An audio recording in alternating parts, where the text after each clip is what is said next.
Okay, so today is Tuesday, January 23rd of 2024. I want to welcome everyone to our pickup webinar for the month of January. Um, I'm glad to see so familiar faces in the audience. I'm genuinely glad with that. And I'm very excited to introduce Ashley Ringer McDonald, I should say. Yes. Okay. So I have to say that I met Ashley some years ago through the Mercury Consortium. Since the first time I met her, I was like amazed at all this energy that Ashley radiates. You know, it's wonderful. In this Mercury setting, she always has great ideas. Um, Always giving input and moving things forward. And then when we had the opportunity to bring in someone to the pickup community, I thought Ashley is the right person. Ashley is going to be the right person to bridge us, computational physics community, to other branches that overlap with us. So I'm thinking of material science, computational chemistry. So that's why I invited Ashley. So the official introduction is that Ashley is professor of chemistry at Cal Poly San Luis Obispo and is also the director of education of the MOLSSI, right? And so I think we should get started with your presentation, Ashley. All right, thanks so much for that kind introduction, Patricia. I'm so excited to be here today talking to the pickup community. And again, like Patricia said, making some connections between the physics computational community and some of the other molecular sciences communities that the MOLSSI tries to reach, like material science and engineering and chemistry and things like that. So I practiced sharing my screen, so hopefully I can do this effectively and quickly. All right, so I hope you all can see my screen now. Yeah, got it. Excellent. So I'm talking today mostly about the work that I do with the Molecular Sciences Software Institute. And as Patricia mentioned, I'm a faculty member at Cal Poly, which is one of the 23 California state universities in California. And then I'm also the director for education, training, and faculty development at the Molecular Sciences Software Institute. So I just want to start by telling you a little bit about the MOLSSI. First of all, we call ourselves the MOLSSI, Molecular Sciences Software Institute. And this is an NSF-funded institute. We're a CSSI institute. And we were originally launched in 2016. And we were renewed for a second 5 years of funding from NSF in 2021. The MOLSSI is a collaborative effort by 9 institutions in the United States, and I'll show you those institutions on our next slide. And our overall goal is to improve software, education, and training in all computational molecular sciences. So to us, computational molecular sciences includes quantum chemistry, computational material science, computational physics, biomolecular simulation, material science and engineering, all of these molecular disciplines that include computational science and modeling. So this slide shows you our board of directors. Our board of directors, again, represent those 9 institutions in the United States. The MOLSSI is overall based at Virginia Tech, which is where our director, Daniel Crawford, is on the faculty. And all of these great people, our MOLSSI software scientists, they work at MOLSSI headquarters, which is in Blacksburg, Virginia, adjacent to the Virginia Tech campus. And I always say, you know, you can tell that this slide is not very important people, because you see me down here in the bottom corner. And I say that, I say that self-depreciatingly, because the software scientists are really the heart of the Molecular Sciences Software Institute. The software scientists are all PhD professionals. They have a wide range of expertise, both in computing and in molecular science. Like Sam Ellis here, who's on the right, he is a mathematician turned computer programmer, whereas like Levi Nadine comes from more of a molecular science background.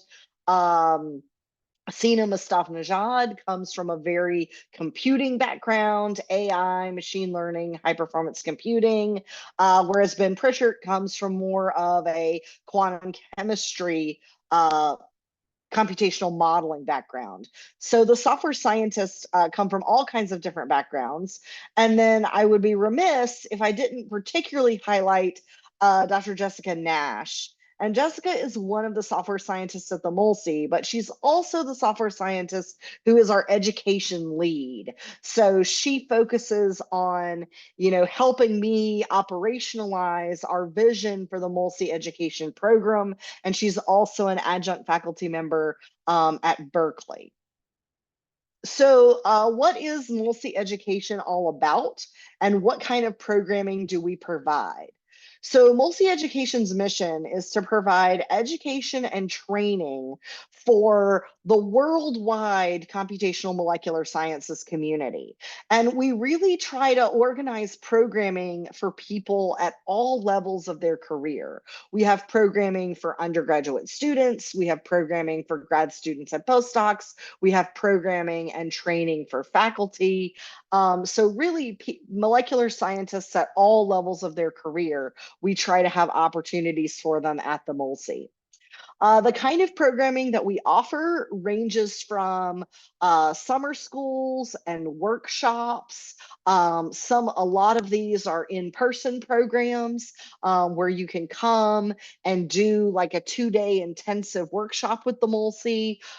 We also have a wide range of online resources that I'll show you more of a little bit later. And then we also provide faculty development opportunities to help faculty upskill their own computational skills, and then help integrate those skills into their curriculum to share with their students. And I understand that that's also a big goal of PICUP. So I think that there's a lot of good synergy there. So since we really launched MOLSSI Education in 2017, we've had over 2,000 students participate in MOLSSI Education workshops. Though that 2,000 number is just the number that have participated in a synchronous activity, either an in-person workshop or a synchronous webinar or something of that nature. In addition to those 2,000 students who we've reached, we also have thousands more students every month who access our online resources. So what are we teaching these 2,000 students? So MOLSSI's real curriculum, our real place in the ecosystem, is teaching people programming languages and computational tools. So we teach things like Python and C++. We also teach tools that help with programming and software development, like Git. We offer specific trainings on certain things like the Python data science library Pandas, and many, many, many more. And you might be like, well, wait, aren't there lots of places online where you could learn Python or C++ or Git? And there definitely are. So what I think MOLSSI offers that's really unique is that our curriculum is designed in the context of computational molecular science. So we're trying to show students things in the context in which we think they will use them, so that they see the immediate applicability and the fact that the immediate applicability of computing, and also how it really helps them solve problems in their discipline. Like it helps them be better physicists, be better chemists, to also have these programming and software development skills.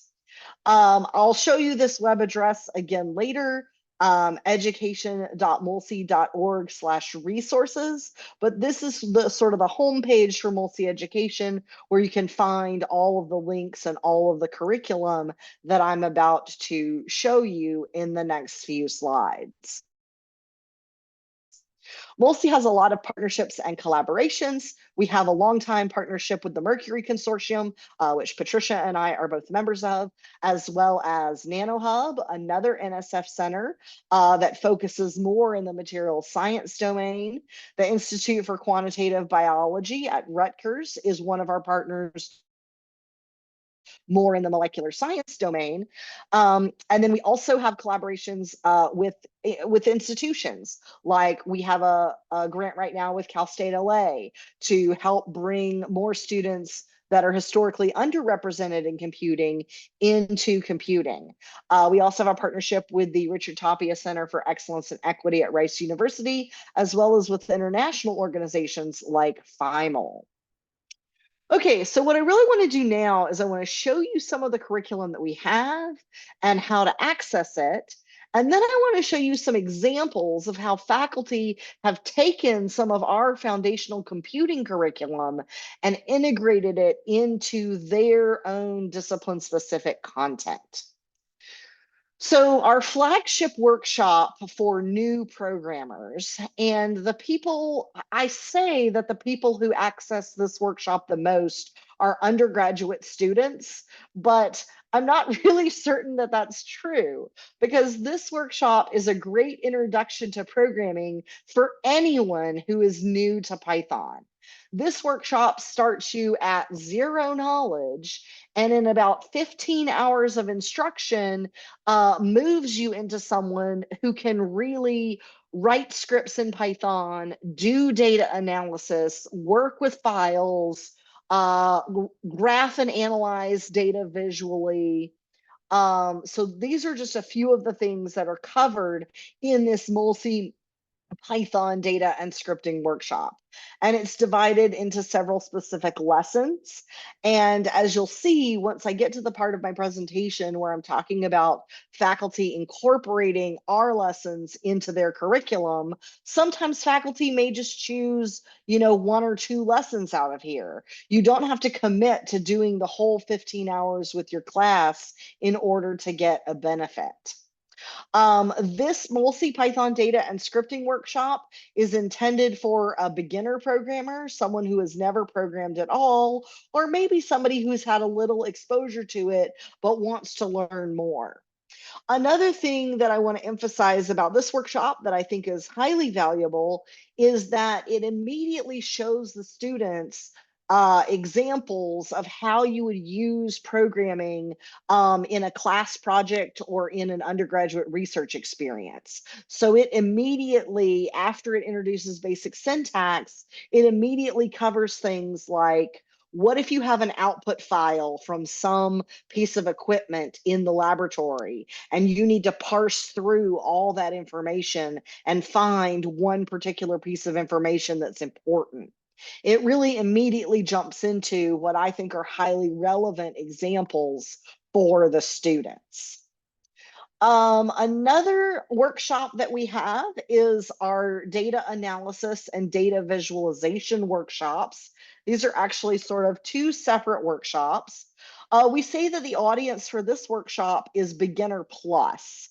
And what we mean by that is that a student could do any of these lessons if they had completed the Python data and scripting lessons. That would be the only prerequisites that they need.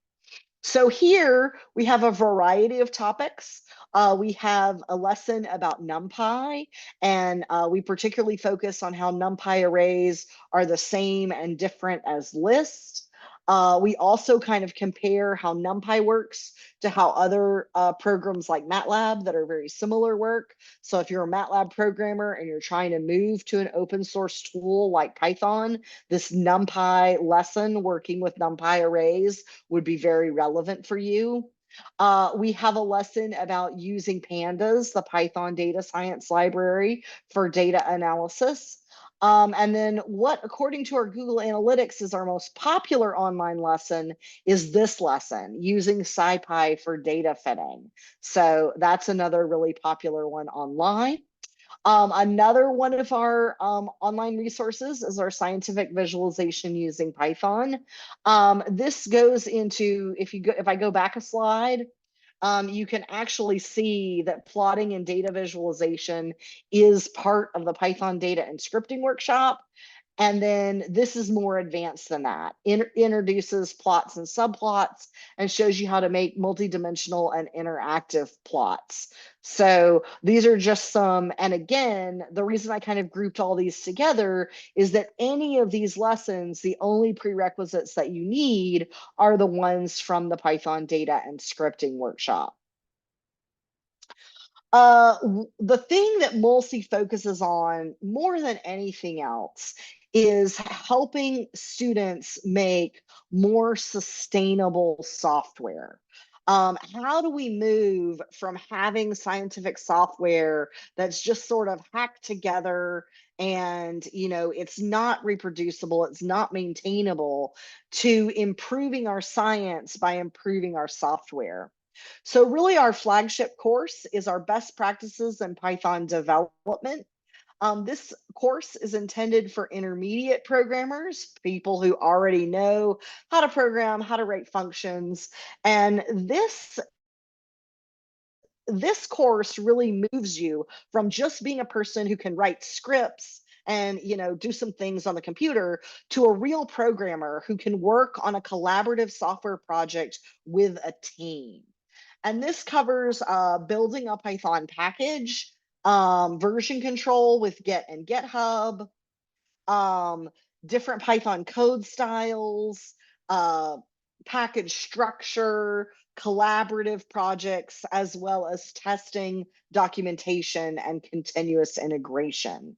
So again, these are the kind of software development skills that you would learn in a software engineering class. And we've really collected them all together and put this information out there in a way that is very compact and efficient for students to learn. So if you are interested in any of these resources and you want to check them out more, these are all open source educational resources. So they're totally free for everyone online. You can go to education.molssi.org/resources. And at the end of the presentation, I'll put a few of these links in the chat so that you can save them if you would like to go to our website later. And we have our programming resources, our software development resources, resources about machine learning, high performance computing, and molecular modeling. These are our different categories. And then you can find those resources that I was discussing under each of these tabs. For all workshops, there are online self-paced learning resources. And then for many workshops, there's also a workshop recording if you would sort of like to have someone take you through the different lessons. So again, education.molssi.org/resources is that key website to get to all of our resources so that you can use them. Are there any, since we're a small group tonight, are there any questions so far? I'd be happy to pause and take any questions. And I'm totally fine with you just unmuting and speaking up since we're a small group tonight.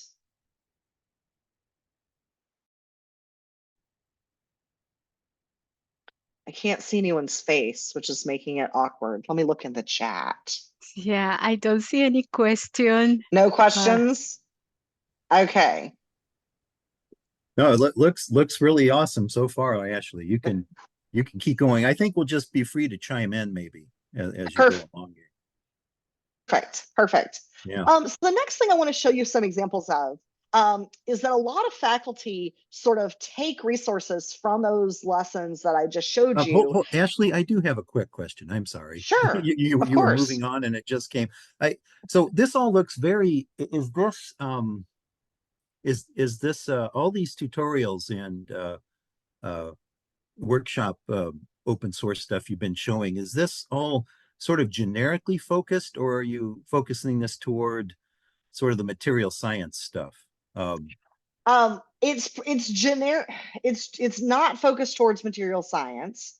Okay. It is generically focused more towards STEM examples. Okay. Right. So for example, like if you do Code Academy for Python, the first lesson is about calculating baseball statistics, which is great. You can calculate baseball statistics, but you know, a summer research student that you or I is advising, like that's not relevant to what they're doing in their summer research. Whereas this example, the statistics that you're going to be looking at is, you know, data from a molecular simulation. Right. And, you know, and I didn't really highlight this, but we also have a version of the Python data and scripting workshop specifically for biochemists and molecular biologists. And like in that one, the data that you're working with is a PDB file, exactly the kind of data that biochemists and molecular biologists and biophysicists, like that is a file format that they have to work with all the time and that they have to parse data out of.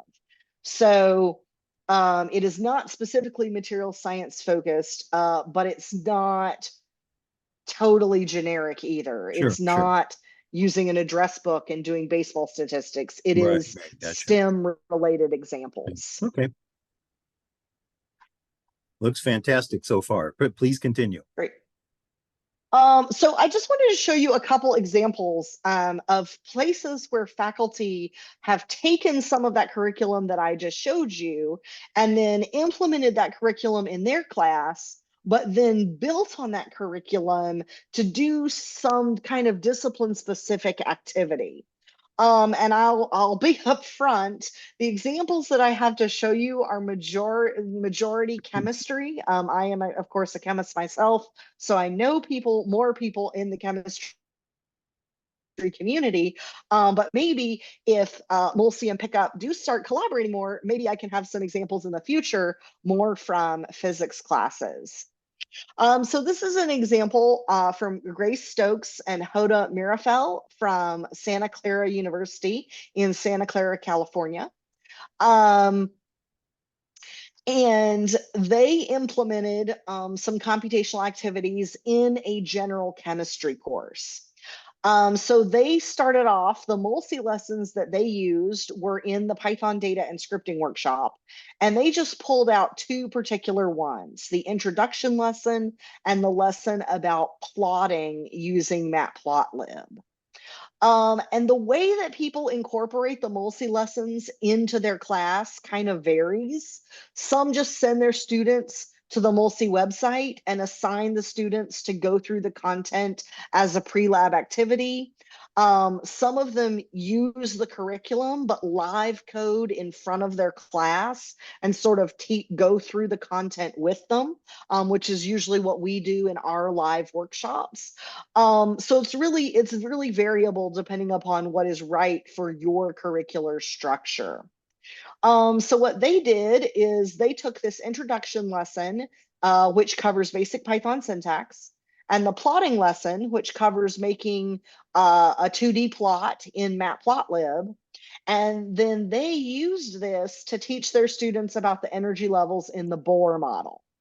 So these are some screenshots of their Jupyter notebooks. They implemented this in Jupyter notebooks. And you can see that they start by, and if you're not familiar with the Jupyter notebook, which I think everyone here probably is, but you can incorporate text and equations and code all in the same notebook. So they have some explanative material. They show the equations.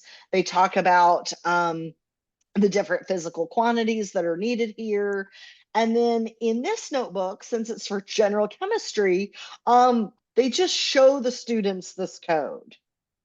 And then they look at the energy diagram here, and then they answer questions about it. So the students in this particular activity, they don't have to write a lot of the code themselves. They just change some of the numbers out. And then they're really focused on the interpretation of the data that is generated for them. One thing I do that I think is that I like to emphasize here about what Hoda and Grace did at Santa Clara is that this general chemistry is a big class with multiple sections. So they had to have a TA training workshop where they trained all of the TAs on the Python skills that were needed to help the students with this workshop. And they did some analysis not only of the students learning, but also what the TAs gained from participating. And the TAs were really very affected by this. They said that they thought that this was a very important skill, that they were super glad that they were exposed to it. They were super glad that they were exposed to it, and that it gave them a lot of confidence in their ability to learn more about programming and computation. So that was a really great outcome from this example. The next example is from my own classes. This is a physical chemistry course at Cal Poly in San Luis Obispo. And if you remember kinetics at all from chemistry or physics, you remember that kinetics is very differential equations based. You are looking at how things change with time. You may also remember that in chemistry, there are only a few chemical systems that follow differential equations that are easy to solve analytically on paper. So in real chemistry, you very frequently have to use numerical integration to solve these kinetics problems. So we used from the Python data and scripting workshop, we used the introduction lesson, the plotting lesson, and the functions lesson.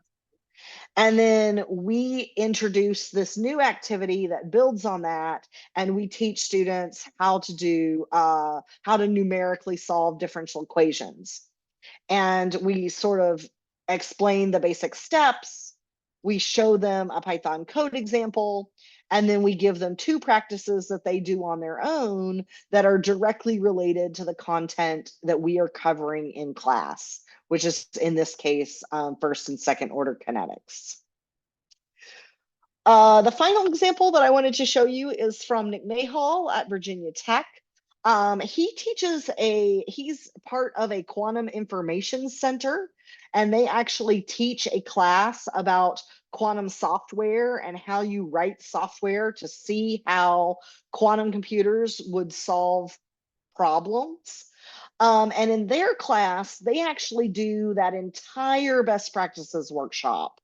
And then they develop a Python package to compute the thermodynamic properties of the icing model. So they are developing programs to implement quantum algorithms. A thing that they focus on strongly is collaborative workflows. And they start doing their development in a notebook, and then they convert it to a Python package. And they don't actually release their packages through like Conda Forge or something like that, but they are developing a package that could be distributed in that way. So this is a screenshot from an actual student's project that they shared with me. And you can see that they, not only have this package set up, but they have a whole package built. They actually have a README. They actually have a setup.py. They actually have documentation. It's not just sort of put out there. It's really packaged in the way that professional software packages would be developed. So another thing that a lot of faculty bring up to me when they want to implement these kinds of things in their classes is like, how am I supposed to do this from a technical standpoint? Like, I don't think I can get all of my students to install Python on their computers. I don't have a server or a computer lab that I can do.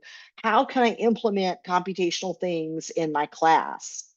So there are a lot of great cloud platforms that MOLSSI has partnered with to help faculty implement these kinds of computational activities in their classes. One that is more material science focused is NanoHub. One that is more chemistry focused is chemcompute.org. Both of these organizations fundamentally offer a cloud computing platform that the only thing that the students need to access it is a web browser. So both of them have a Jupyter Lab instance. Both of them have, all the Python packages that you would need installed. And the difference is in what other Python packages they have installed. So like NanoHub really focuses on materials things. So they offer things like LAMPS and Orca and Padre, whereas ChemCompute is more chemistry focused, and they offer things like Sci4 and RDKit and Pi3DMol and a lot of very chemistry related packages. So when you're developing your curriculum, you can use the MOLSSI resources to teach those foundational programming concepts. And then if you use one of these resources, you can actually implement specific code and have your students really run calculations because of those extra packages that are available on the platforms. NanoHub in particular also offers ways to share resources. They have courses. So like MOLSSI has put our Python data and scripting course on NanoHub, and a lot of people discover us there. And you can watch all of our videos through NanoHub and then launch a Jupyter notebook and follow along in the code. But NanoHub also has what they call tools. And tools are a more integrated solution where you don't have to watch the video in one window and then be typing in your other window. The instruction and the coding is all brought together in one Jupyter notebook. So I'm going to click on this, and we're going to have an awkward moment here where I stop screen sharing my PowerPoint and I start screen sharing I'm going to start screen sharing just a Google Chrome window. So this is the link that I just clicked on in my PowerPoint, and I'll share it in the chat later. But this is an example of a NanoHub tool that MOLSSI has posted on NanoHub. And if you click launch tool, and I have to be logged in, which I should have prepared for this a little bit more effectively. Sorry, let's see if I got that. Okay. So if I click launch tool, this launches a virtual machine for me right here in my web browser. And it'll take a minute or two, but eventually we'll see a Jupyter notebook pop up, and we'll be able to go through the content and actually run the code cells and do the coding activities in the notebook. So in order to do this, you have to run each cell of the notebook. But like, here are the lessons for Python in Chem Informatics. And if I click on the first notebook lesson, which is our Python introduction, this lesson really sort of just gives you a crash course in the most important things from the Python data and scripting workshop. And as you see, if you scroll through it, you can see that the instruction is integrated fully with the code. So the students can read, and then they can execute this cell, and they can see what the output is. And then they can read here, and they can execute this cell and see what the output is. And then as they continue to go through the notebooks, there are also activities for them to do that they can complete right here in the notebook in the code cells. And then when they finish the Python Basics notebook, they can just close out of that one And they can move on to the next notebook, which is about the digital representation of molecules, things like SMILE strings. Then they go on to learning about some real chem informatics topics using the Python library RDKit. It shows them how to create molecules from SMILE strings. It gives them some different examples. And then it explains what molecular descriptors are and shows them how to pull those out using RDKit. And this builds all the way until they're building a data set using RDKit and then doing some machine learning with scikit-learn. And again, these are live interactive notebooks that combine the coding and the instruction in one. So I think that that's a really feature that the students really, really like. Okay, that is not the screen I meant to be on. Let me try again. No, not that. Here is the, nope. Okay, I'm gonna have to just stop this and reshare here. All right, I think we're back in business now. So that's actually almost my last slide. The only other thing that I wanted to share this evening are some great opportunities that we have with the MOLSSI. One of the things that I mentioned earlier is that MOLSSI has programming for people at all levels of their career, from undergraduate students through faculty. So for graduate students, one of the things that we offer is our software fellowship program. And the software fellowship program is a fellowship for graduate students and postdocs who work on software development packages. And the fellowship program provides them with a stipend, software development training, as well as mentorship from one of those great MOLSSI software scientists who I was talking about earlier. If you know any grad students who would be interested in finding out more about the MOLSSI Software Fellows Program, we are just about to open our competition for 2024. The application opens on February 15th. And once let me see if I can do this effectively. I'm going to see if I can drop the link in the chat. So yes, so software fellowship program for graduate students. I just dropped the link in the chat. So if you have any grad students or you know any grad students who are interested, who work on software development, who want to find out more about the software fellowship program, that is the link you can direct them to. Perhaps of more relevance for this group is that we are about to launch our very first class of our MOLSSI Faculty Fellows Program. So this is a fellowship program for faculty who are interested in incorporating programming and computation into their curriculum. So I think that this is a category that maybe a lot of the people attending here tonight fit into.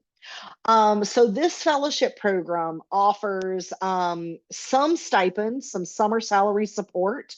It offers curricular design and assessment training, professional development to help you upskill your own computational skills, as well as mentorship, both from a MOLSSI software scientist, as well as a MOLSSI curriculum mentor who is going to be another faculty member who's done this kind of curriculum development before. The people who are in the Faculty Fellows Program, they have a 2-year fellowship period, and over that fellowship period, they develop some kind of module that incorporates computation, programming, data analysis, data visualization, those kinds of skills into discipline-specific curriculum for their own discipline. And then that reusable module that they create will be distributed to the community through the MOLSSI curriculum portal. So you get financial support and training and mentorship, and then you develop a product that then MOLSSI helps you distribute. And product is maybe the wrong word because it's open source.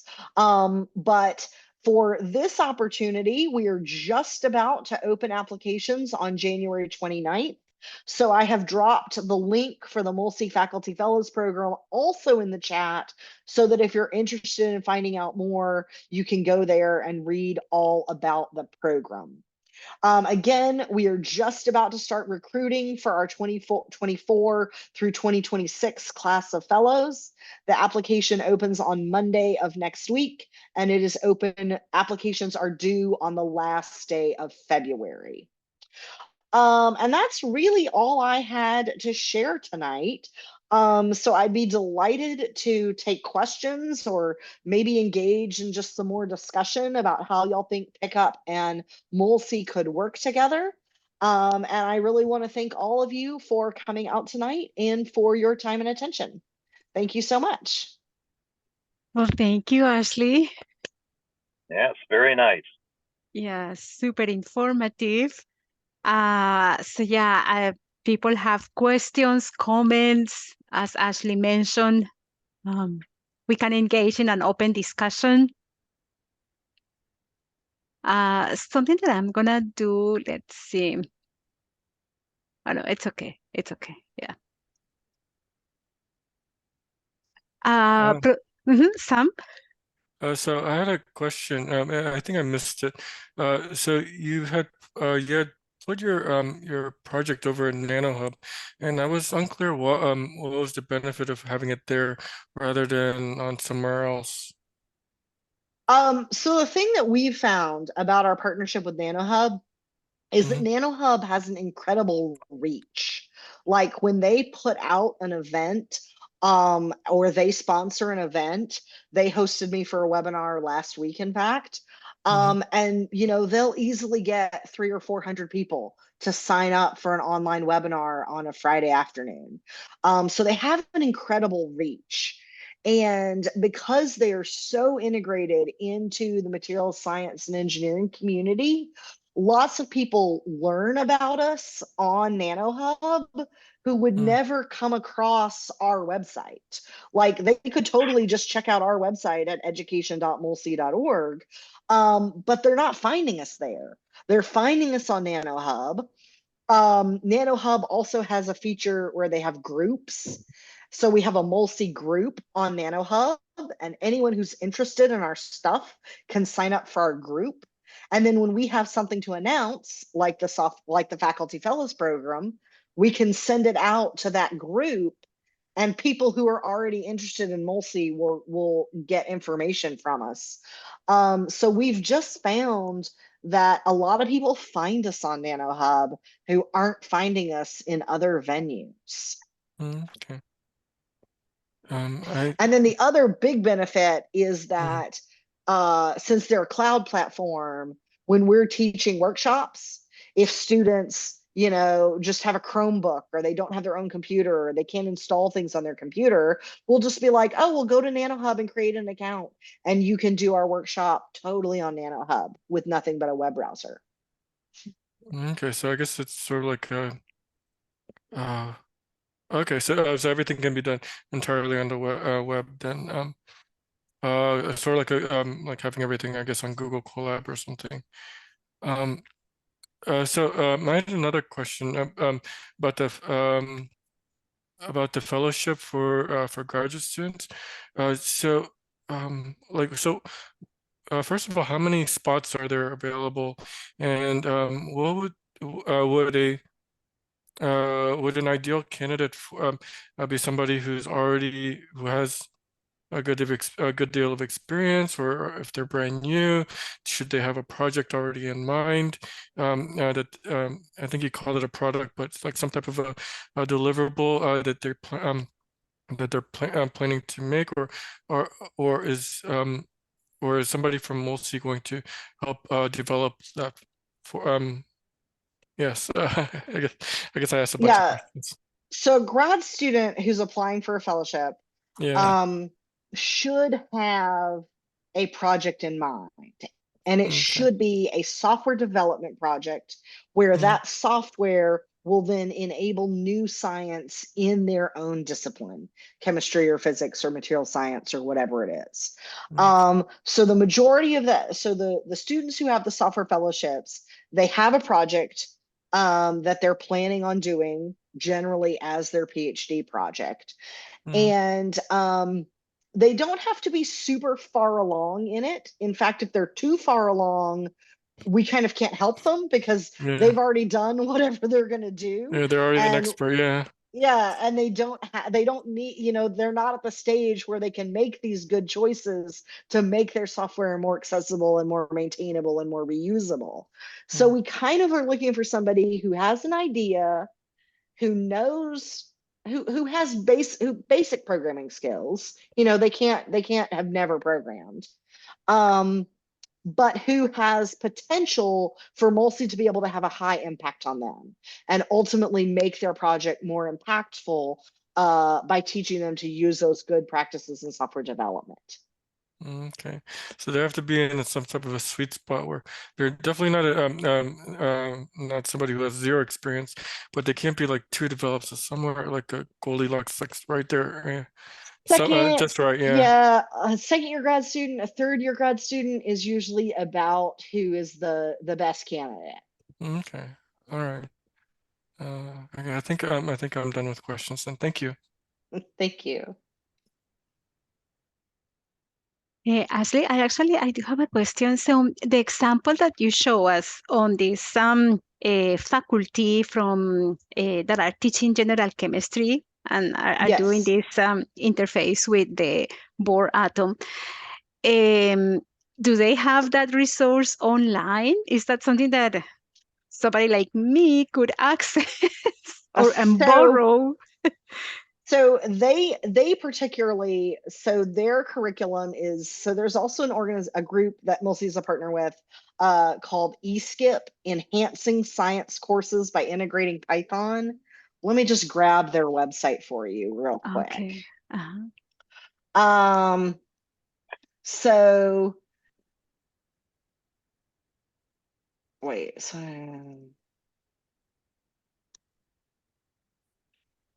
eSkip has really grown out of the Cottrell Scholars Collaborative with Research Corporation. Let me put their link in the chat.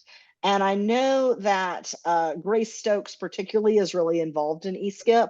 So they release their curriculum through eSkip. So if you wanted to check out a variety of Python curriculum for different classes, eSkip would be a great resource.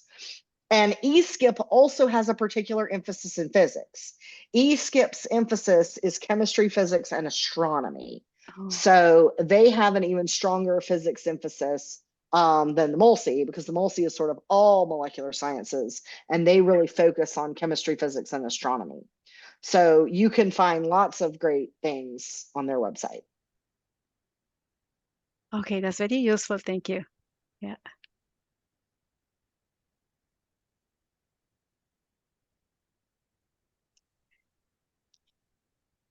So I have a comment, and I would like to see if my interpretation is correct, Ashley. But I got the impression that with everything that you are doing, with everything that with these workshops that MOLSSI has, you are actually leveling up the undergraduate students.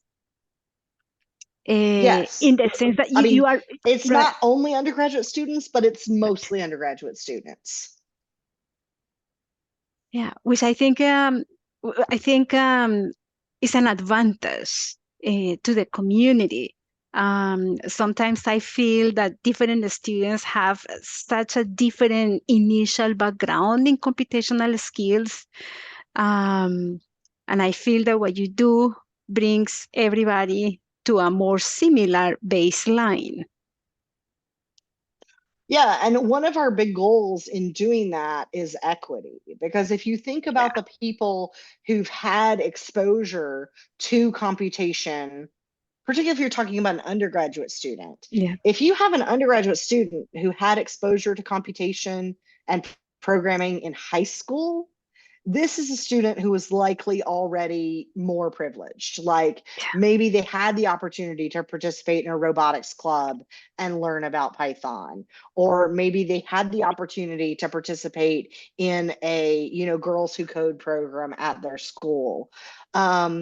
So not always, but very frequently, the students who have had some very early exposure to programming are students who are already more privileged. And by putting this in curriculum and making these self-paced learning modules available to all students, you create a more equitable entry point into the computing discipline and into computational physics and computational chemistry and all the different computational disciplines. Yeah, I definitely can see that. I can see that, and I think it's a feature that I appreciate.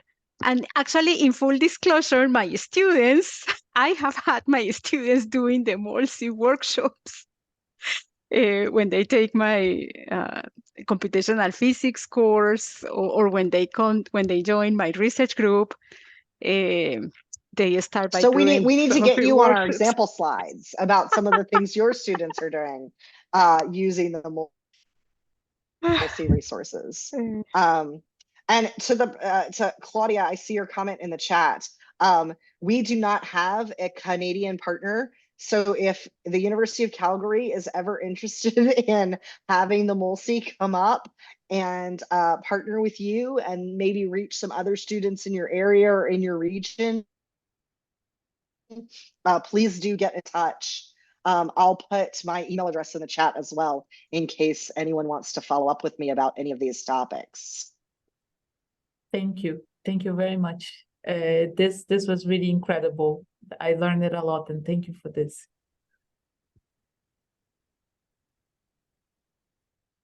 So I had another question, and maybe Patricia can help me out with this.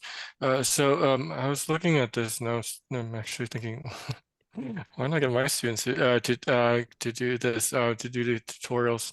So if they run into issues, and it happens to be an issue that I can't solve, for example, then who do I reach out to?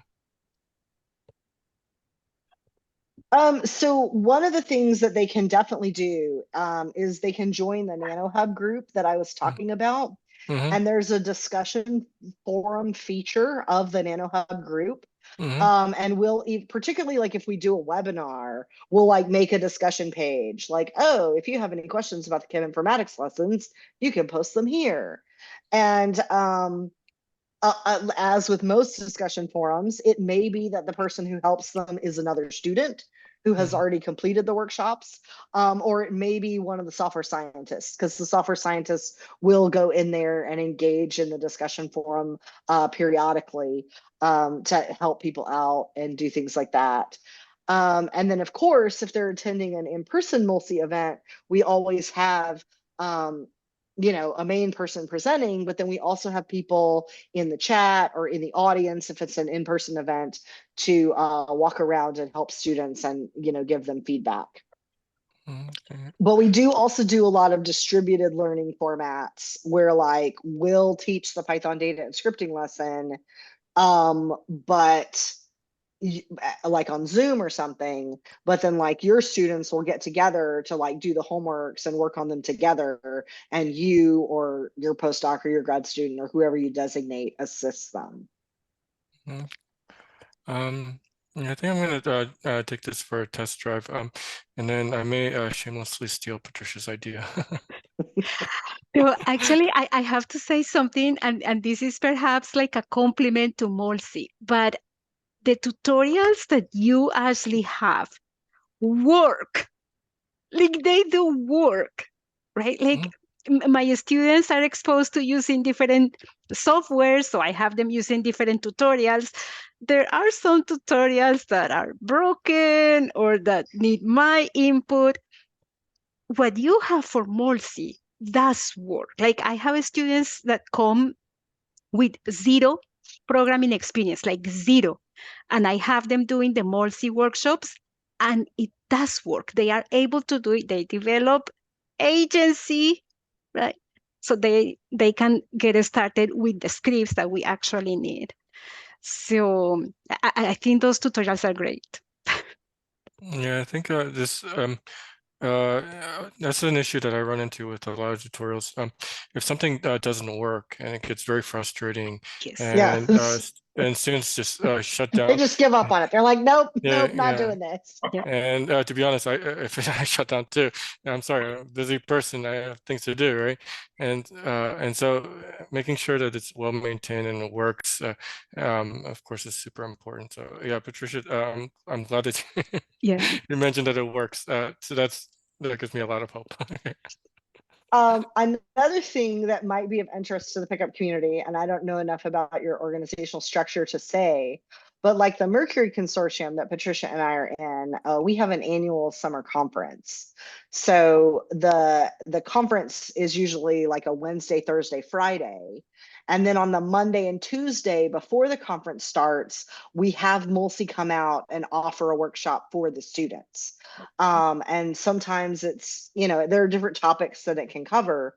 But if there's any similar type of conferences in the physics education community where you would like to invite MOLSSI out to give a workshop for your students, that's definitely a possibility and something that we do with a lot of conferences.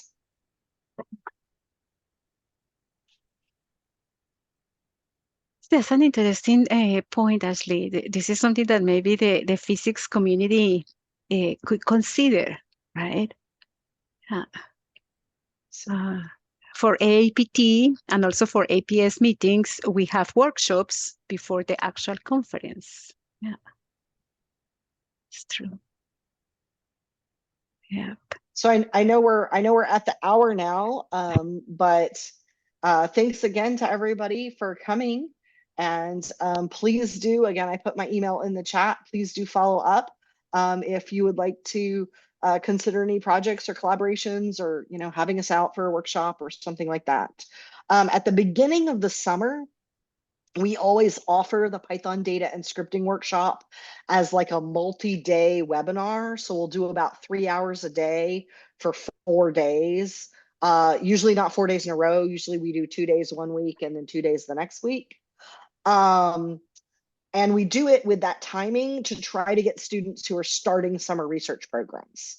So that's something that you can definitely be on the lookout for in the future.